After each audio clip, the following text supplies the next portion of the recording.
Бүгін өлкөдө кырдаалоо өзүңүздөр көрүп атасыздар.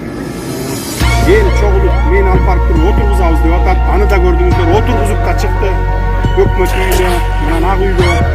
Мен минтип каракчылык жолу менен бийликти басып алганга каршымын. Министрликтер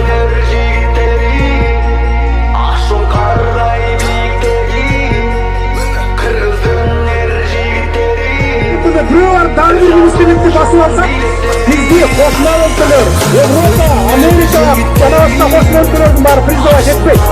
Мыйзамсыз болуп калат. Мени эгерде уксаңар, мага макул болсоңор, биринчи очередь мыйзамдаштыралы.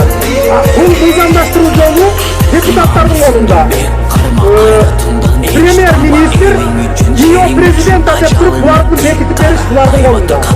Эми депутаттарды коркпой үрүкпөй, өкмөт үйүнө келип беришин сураныңыздар. 61 депутат керек болот.